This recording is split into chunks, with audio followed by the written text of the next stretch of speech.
Les yeux de l'Éternel sont sur les justes et ses oreilles sont attentives à leurs cris. Psaume 34, le verset 15.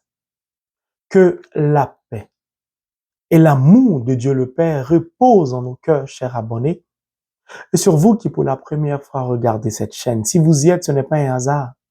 C'est le Saint-Esprit qui vous y a conduit, car Dieu veut certainement vous bénir. C'est pour cela que je vous invite à vous abonner massivement. N'oubliez pas d'appuyer sur le pouce levé et de partager cette vidéo afin de contribuer ainsi à l'évangélisation et de donner à ceux qui, frappés des difficultés multiples, n'ayant pas connaissance de la parole de Dieu, aient accès à cette parole qui est lumière, cette parole qui est vie, cette parole qui est esprit, afin de leur redonner de l'espoir et pourquoi pas les emmener au travers de cet enseignement à parvenir à la réalisation de leurs projets, particulièrement à tous ces couples stériles qui ne parviennent pas à avoir des enfants. Dieu, au travers de cet enseignement, va vous visiter et va vous bénir. Que Dieu vous bénisse donc, que lui-même il a choisi d'avance pour vous abonner comme instrument pour répandre sa parole. Merci. Merci de contribuer ainsi à l'œuvre de Dieu en vous abonnant. Nous continuons donc notre exploration de la parole de Dieu. En cette 4e partie, nous allons voir comment parvenir de façon concrète à concevoir des enfants. Comment vaincre la stérilité par la prière. Il nous faut, comme d'habitude, la répétition étant pédagogique, 2 choses. La première des choses, il nous faut la foi. Sans la foi, il est impossible d'être agréable à Dieu. Nous avons besoin d'être agréables aux yeux de Dieu. Nous avons besoin de placer notre confiance en Dieu. Nous avons besoin d'être sûrs que celui avec qui nous sommes entrés dans une alliance est l'architecte de nos projets, est le créateur de l'univers visible et invisible, car en lui et par lui, toute chose impossible devient possible. Puis nous devons nous connaître nous-mêmes, car le diable en général passe par nos défauts pour nous faire chuter. Ces 2 choses sont essentielles. Puis il nous faut maintenant, chaque jour, comme Dieu l'a recommandé à Josué, s'il veut réussir dans tout ce qu'il fait, il nous faut nous attacher à la parole de Dieu, the word of God. Il nous faut méditer la parole de Dieu jour et nuit.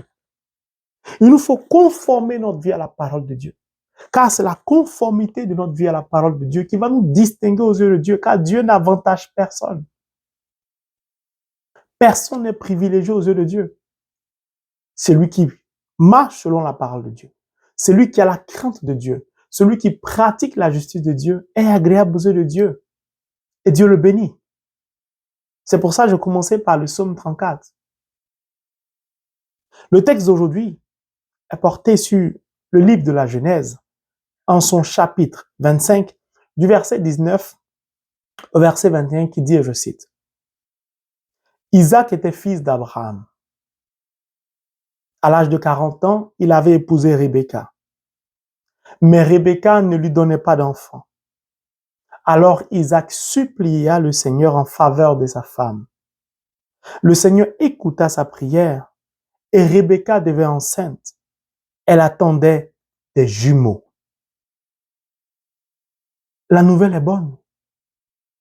Car la parole de Dieu aujourd'hui nous donne de comprendre que c'est par la prière, c'est par la supplication que nous pouvons parvenir à toucher le cœur de Dieu si nous sommes frappés de stérilité. Si nous ne parvenons pas à obtenir ou à concevoir des enfants.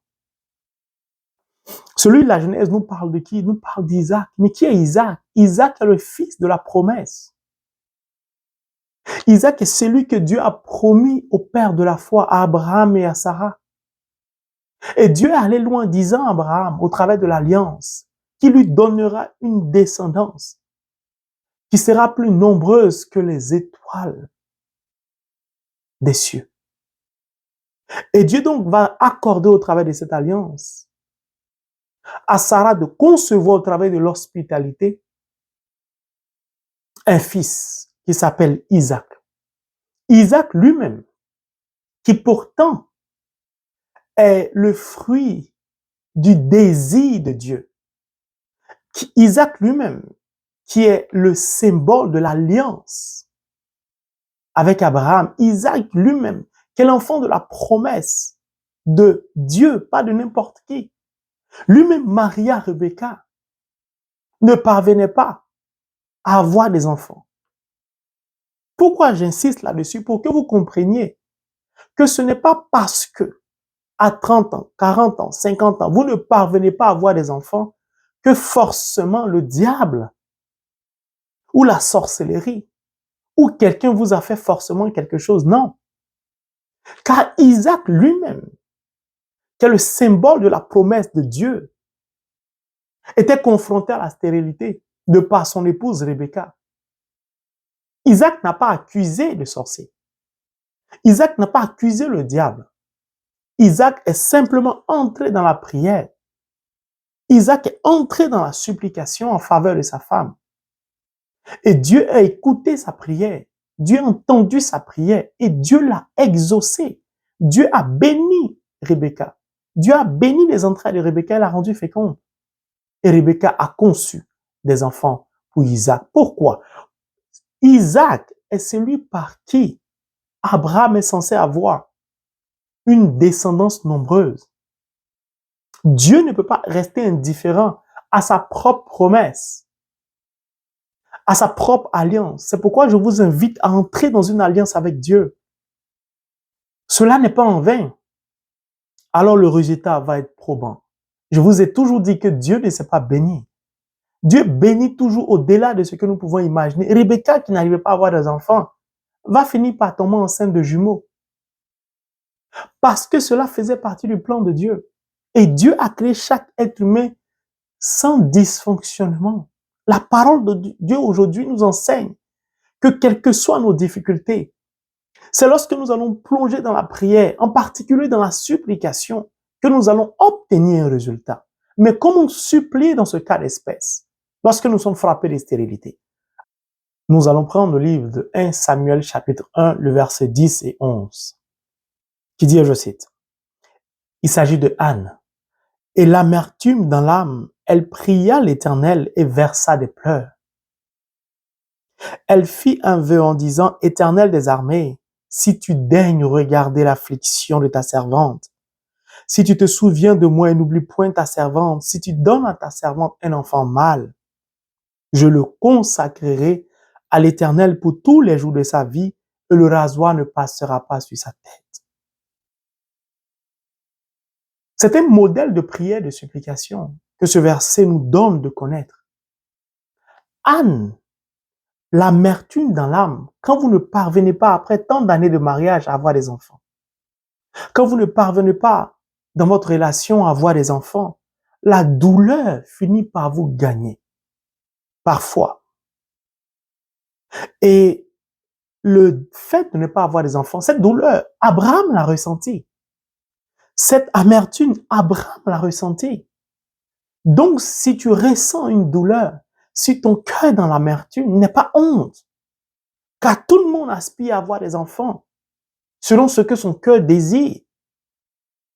La majorité des personnes souhaitent avoir un enfant pendant le mariage ou après le mariage. Quand on ne parvient pas à avoir des enfants, parfois on est humilié, parfois on est rejeté, on est méprisé. Et cela contriste notre cœur, cela attriste notre cœur. Et cela peut nous plonger dans une certaine douleur et souffrance. Ce qui est légitime. Alors, ce modèle de prière et de supplication est très intéressant. Au travers du livre de Samuel, l'amertume dans l'âme, elle pria l'Éternel et versa des pleurs. Lorsqu'on est frappé de stérilité, qu'on ne parvient pas à avoir des enfants, il nous faut entrer dans une prière sincère avec Dieu.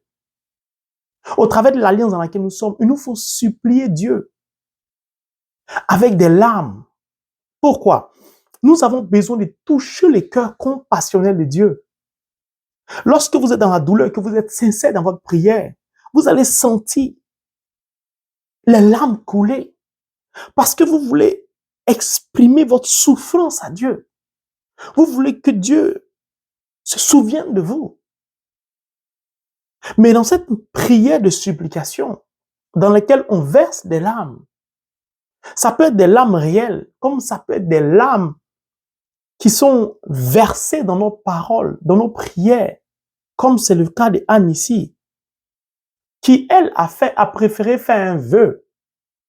Mais tout le monde n'est pas obligé de faire un vœu. Mais la prière de Anne a touché le cœur de Dieu et Anne a fini par avoir des enfants. Pourquoi? Qu'est-ce que Anne va dire?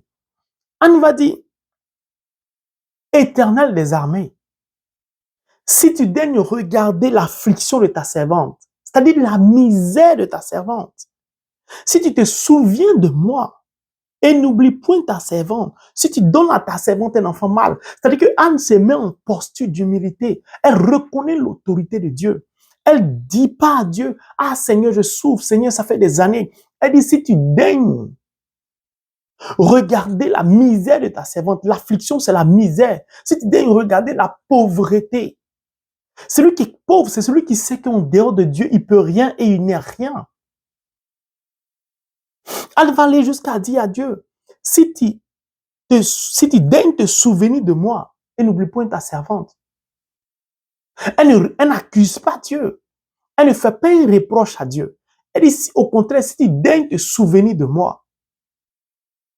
C'est-à-dire que si Dieu n'écoute pas ses prières, si Dieu n'exauce pas ses prières, ce n'est pas grave. Pour Anne, ce n'est pas grave. Mais Anne sait que Dieu n'est pas comme un homme. Dieu n'a pas un cœur humain, que Dieu est miséricordieux, que Dieu a compassion de toutes les personnes qui souffrent. Mais Anne sait qu'elle n'est pas digne de Dieu. Anne sait qu'elle ne peut pas bomber son torse devant Dieu. Elle reconnaît sa petitesse. Elle reconnaît le caractère charnel de sa vie. Anne sait qu'elle n'est pas parfaite.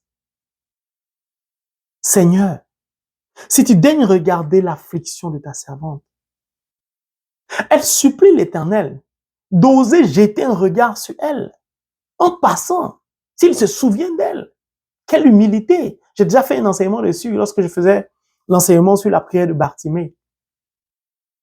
La supplication de Anne émane de son cœur. Lorsque vous êtes dans la douleur et que vous entrez dans une prière, dans la supplication, quand vous êtes sincère, les mots qui émanent de votre cœur sont parfois accompagnés de larmes et expriment la sincérité de votre cœur. Et c'est cette sincérité qui va toucher Dieu et non les mots que vous prononcez. Pas car les mots reflètent la douleur de votre cœur. Si tu daignes regarder la misère de ta servante, elle sait qu'elle devant Dieu, souvenez-vous de la prière d'Agour, elle sait que devant Dieu, elle est misérable, elle est pauvre. Elle sait que devant Dieu, oh, elle ne peut même pas oser lever son regard, ses yeux. Souvenez-vous de la prière du centurion romain que nous vivons lorsque nous participons à la célébration eucharistique. Seigneur, je ne suis pas digne de te recevoir. Mais dis seulement une parole, je serai guéri. Lord, I'm not worthy that you want under my roof, but only say the word and my soul shall be healed. Cette prière a touché le cœur de Jésus, souvenez-vous, de ce centurion. Ainsi, la prière de Anne a touché le cœur compassionnel de Dieu. Et la prière donc d'Isaac, qui a supplié, a emprunté le même chemin et a touché le cœur de Dieu. Et Dieu a accordé des jumeaux à Rebecca, la femme d'Isaac. Mais Anne a refusé l'abondance de la main de Dieu. Anne a simplement demandé un enfant mâle pour le consacrer en retour à Dieu. C'est pour cela que Dieu n'a pas donné des triplés à Anne. Mais après, elle aura beaucoup d'enfants. Il est important de comprendre que la parole de Dieu nous invite à l'humilité dans la prière, à l'abaissement dans la prière. Mieux, lorsque nous entrons dans une prière de supplication, dans l'humilité de Anne et d'Isaac, lorsque nous demandons au Seigneur de nous regarder notre misère, souviens-toi de nous, nous devons alors nous rappeler de tout le mal que nous avons fait. Nous devons nous souvenir que la racine de nos pensées, c'est notre cœur. Pourquoi je vous le dis? Parce que Anne priait, elle n'arrivait pas à avoir des enfants. Parce qu'elle n'était pas humble dans sa prière. Anne n'utilisait pas ce genre de paroles. Anne ne disait pas, Seigneur, si tu daignes regarder l'affliction, la misère de ta servante, si tu te souviens de moi, n'oublie pas ta servante. Anne priait avec l'état de son cœur orgueilleux. Anne priait avec l'état de son cœur qui n'était pas pur. Car la racine de nos pensées, c'est notre cœur. Les pensées de Anne qui reflètent l'état de son cœur, ses paroles n'étaient pas bonnes quand elle priait. C'est pour cela qu'elle ne parvenait pas à avoir des enfants. lorsqu'elle va comprendre qu'elle doit changer sa méthode de prière, alors elle va emprunter ce chemin que je viens de vous lire.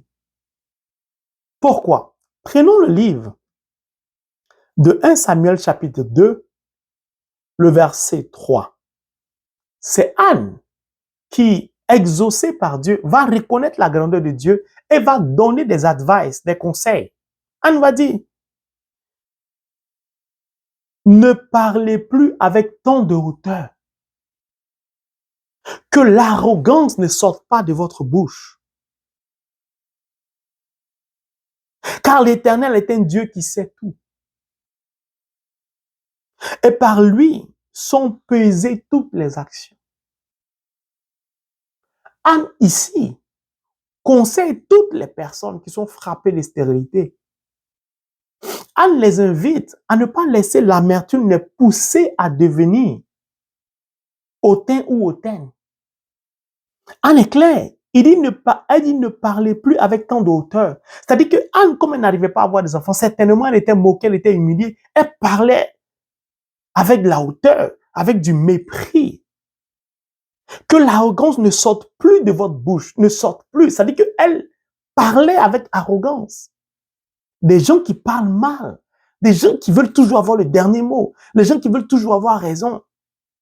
Anne se rend compte que c'est justement parce qu'elle parlait avec tant de hauteur. Anne se souvient que l'arrogance sortait de sa bouche. Anne se souvient car l'Éternel est un Dieu qui sait tout. Anne se souvient que tout ce qu'elle manifestait ne plaisait pas à Dieu, car l'Éternel se souvient de tout. Donc Anne s'est rendue compte que tout ce qu'elle faisait qui n'était pas bon, Dieu le savait. C'est pourquoi elle va terminer ce même verset en disant, car l'Éternel est un Dieu qui sait tout, et par lui sont pesées toutes les actions. Anne sait que Dieu pèse les actions. Donc ces actions, les actes qu'elle posait, ces paroles d'arrogance, avoir toujours raison, parler mal, mépriser les autres, c'est ce qui constitue un obstacle à sa prière. C'est ce qui l'empêchait de concevoir. Dieu ne bénit pas pour bénir. Dieu bénit des gens humbles, des gens qui ont sa crainte. C'est pour cela, Anne va finir par rendre grâce à Dieu. Nul n'est saint comme l'Éternel. Il n'y a point d'autre Dieu que toi. Il n'y a point de rocheux comme notre Dieu. Puis elle va donner des conseils. Ne laissez plus les paroles orgueilleuses, arrogantes sortir de vos bouches. Ne méprisez plus. Dieu sait tout. Il pèse les actions. Il pèse les cœurs. Alors je voudrais te dire que si tu es frappé de stérilité dans ton couple, certainement le problème vient de ton comportement, de ta manière de parler. Car si tu es humble et que tu supplies l'Éternel, il n'y a point de raison que Dieu ne te bénisse pas abondamment. Isaac est celui qui a porté la prière, la supplication devant la face de l'Éternel. Alors demande à ton mari de prier pour toi aussi. Demande à ton mari de porter votre stérilité devant la face de Dieu. Demande à ton mari de t'accompagner dans ta prière de supplication et emprunter le chemin que Anne vous invite. En général, je conseille toujours aux gens qui n'arrivent pas à avoir des enfants, arrêtez de parler mal. Arrêtez votre arrogance. Soyez humble. Ne méprisez personne. Anne l'a compris et Anne a eu des enfants. C'est cet enseignement que j'ai voulu partager avec vous en quatrième partie, car l'Éternel veut certainement vous bénir. Pendant tout ce temps, nous avons intercédé pour toutes les personnes dans le monde, tous ces couples qui ne parvenaient pas à avoir des enfants. Alors je voudrais terminer cette prière et cet enseignement par une prière. Dieu éternel tout-puissant, créateur des cieux et de la terre, de l'univers visible et invisible, béni est ton Saint-Nom. L'honneur et la gloire te soient rendus au Père, toi qui as permis que cet enseignement se fasse en 4 parties. Éternel, nous ne sommes pas dignes devant ta sainte face. Pécheurs nés nous sommes. Par ta miséricorde infinie, tu nous donnes de pouvoir élever nos voix devant ta sainte face. Prends pitié de nous. Nous ne sommes que des pauvres pécheurs. Marqués du sceau de l'Esprit Saint par notre baptême, tu as fait de nous des envoyés. Tu as fait de nous des instruments d'intercession. C'est pourquoi je voudrais porter devant ta sainte face tous ces couples qui dans le monde ne parviennent pas à avoir des enfants. Toutes ces personnes frappées de stérilité qui sont humiliées, qui sont méprisées. Toutes ces personnes, ô Éternel, dont l'amertume habite leur cœur, dont la jalousie, comme ce fut le cas de Rachel, les empêche de parvenir et d'entrer dans leur bénédiction de la fécondité et de pouvoir concevoir des enfants. Seigneur, je viens abandonner leurs péchés entre tes mains. Aie miséricorde de ces personnes qui parlent mal, qui parlent avec de la hauteur, qui parlent avec beaucoup de mépris, d'arrogance. Toutes ces personnes dont les actions, ô Éternel, les ont plongées dans l'obscurité. Seigneur, aie pitié de ces personnes et souviens-toi du sacrifice de l'agneau immolé à la croix, du sang de Jésus qui a été répandu pour la multitude de nos péchés. Ô Éternel, je t'en supplie. Visite toutes ces personnes. Visite tous ces couples. Ôte le péché avec l'hysope. Relève-les de leurs fautes, je t'en supplie. Enlève le cœur de pierre, donne-leur un cœur de chair. Mets en eux ton propre esprit afin qu'ils puissent marcher droit devant toi. Donne-leur de voir ta gloire se manifester dans leur vie. Souviens-toi de tous mes abonnés.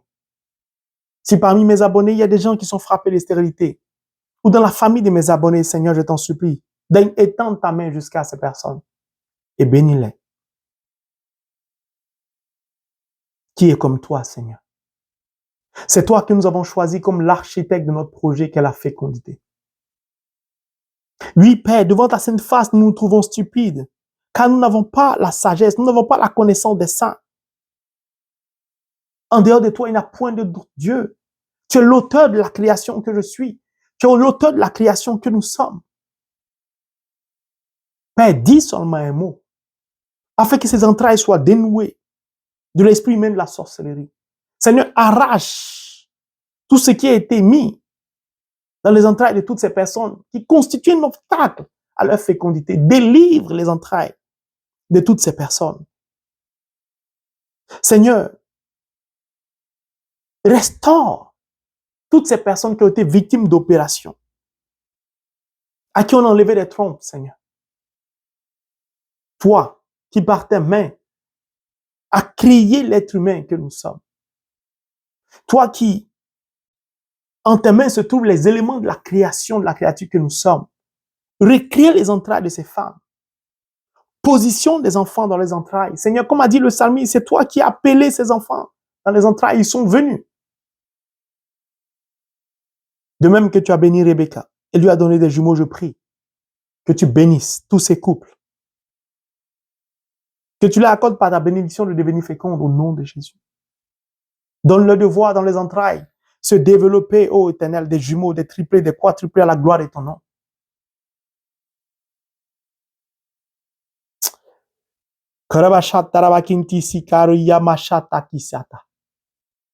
Oh,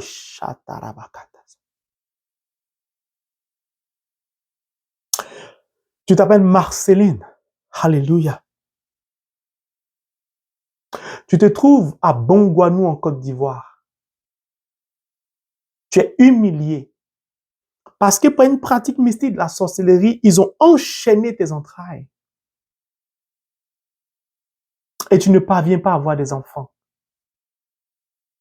Laisse-moi te dire qu'aujourd'hui, la main de Dieu parvient jusqu'à toi afin de te délivrer de ce que ta belle famille t'a fait. Dieu a entendu ton cri et aujourd'hui, il t'accorde la grâce de la fécondité. Il y a deux personnes, deux femmes qui vont prier à Saint-Supplice en France, dans une paroisse qui s'appelle Saint-Supplice à Paris. Ces deux femmes sont frappées de douleurs, de souffrances, de stérilité. Vous partez régulièrement au Saint-Sacrement. Aujourd'hui, le Seigneur a entendu votre prière. Et Dieu a décidé de vous bénir, de bénir vos entrailles et de vous accorder des enfants. Que la gloire te revienne, Seigneur. Ces deux dames sont en France, elles vont prier à l'église Saint-Supplice. Elles ont porté les souffrances. Vous avez porté votre souffrance devant le Saint-Sacrement. Dieu vous bénisse. Il a entendu votre prière.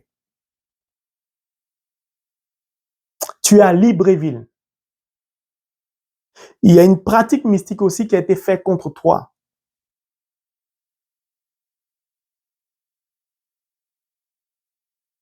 L'homme avec qui tu es pratique de la magie noire.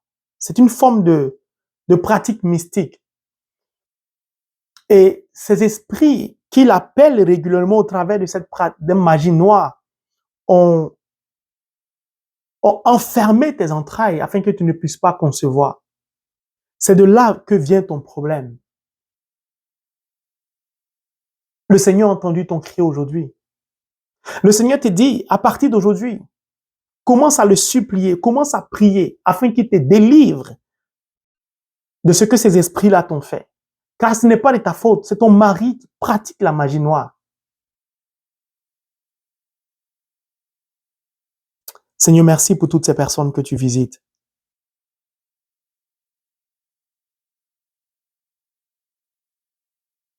Merci pour toutes ces personnes que tu visites.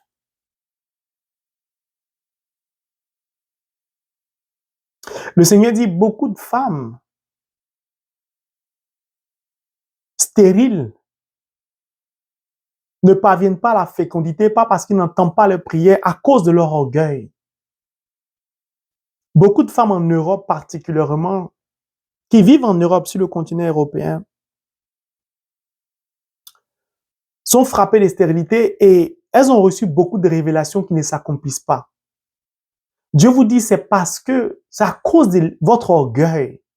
En fait, Dieu dit, vous manifestez des signes extérieurs de la piété, mais que votre cœur est trop orgueilleux, que vous parlez avec arrogance, il n'y a pas d'humilité dans votre comportement à l'égard de certaines personnes, que votre problème vient de là.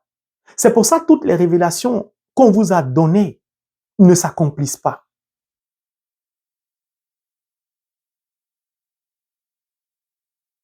Merci Seigneur pour ce que tu fais.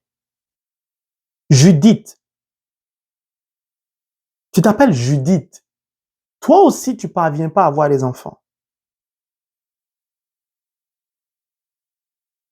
Tu as fait, je crois, 2 fausses couches. Quand tu prends une grossesse, ça tombe. Et tu as mal et tu en souffres. Tu te demandes, qu'est-ce qui m'arrive? Sache que ton cri est parvenu à l'oreille de Dieu le Père. Aujourd'hui, Dieu t'accorde la grâce de la fécondité. Seigneur, que ton nom soit béni pour toutes ces personnes que tu es en train de visiter. Au Congo. Oui, tu es au Congo. Et suite à un cancer, ils ont arraché tes trompes. Et tu as mal, tu es marié. Et vous ne pouvez plus, au regard des médecins, vous ne pouvez plus avoir des enfants. Et tu as mal. Tu as mal parce que tu as tellement voulu avoir des enfants et donner des enfants à ton époux que tu t'en veux énormément, tu souffres. Aujourd'hui, ma sœur, je voudrais te dire que Dieu a compassion de toi. Dieu a décidé de te rejoindre dans cette souffrance et dans cette douleur et de te bénir afin que tu deviennes féconde. Merci Seigneur pour toutes ces personnes que tu visites. Seigneur, tu es fidèle. Seigneur, tu es juste envers ceux qui sont justes avec toi. Merci pour toutes ces personnes âgées qui pensent qu'elles ne peuvent plus concevoir. Seigneur, souviens-toi de ces personnes et bénis-les. Merci de continuer à les visiter. Merci de continuer à délivrer toutes ces personnes. Tu es un homme, tu te trouves en Côte d'Ivoire et tu portes un prénom, tu es Akan. Tu es Akan et tu t'appelles Nda.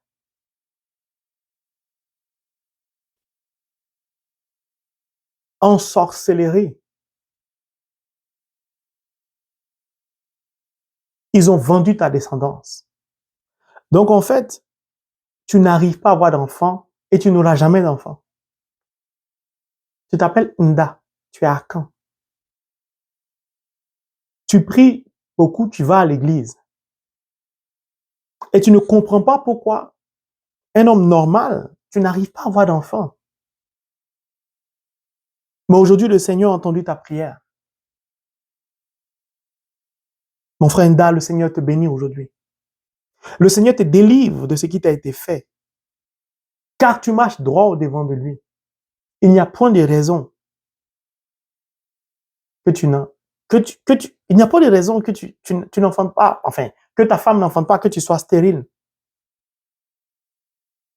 Seigneur, béni sois-tu pour cette personne que tu délivres, Nda. Merci. Merci de continuer à visiter toutes ces personnes. Le Seigneur me dit que beaucoup de femmes doutent parce qu'elles focalisent leur regard sur le âge. Elles prient pour que Dieu leur donne des enfants. Mais le fait de regarder leur âge les bloque leur prière. C'est-à-dire qu'elles prient, elles ne prient plus avec leur cœur, elles prient avec leurs yeux, c'est-à-dire du bout des lèvres, mais leurs yeux sont trop fixés sur le âge. Le Seigneur vous invite à déposer votre âge entre ses mains et à contempler Sarah et Abraham. Le Seigneur vous demande de lui faire confiance, qu'il est capable, quel que soit votre âge, de vous donner des enfants.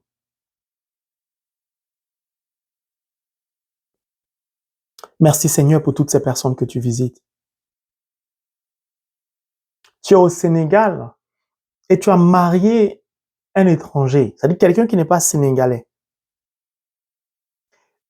Et comme il n'est pas sénégalais,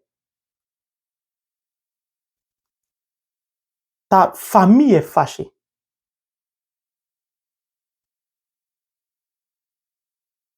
Et c'est ta famille qui allait consulter, faire des pratiques mystiques pour ne pas que tu enfantes. Pas parce qu'il ne veut pas que tu enfantes, parce qu'il ne veut pas que tu restes avec celui à qui tu es.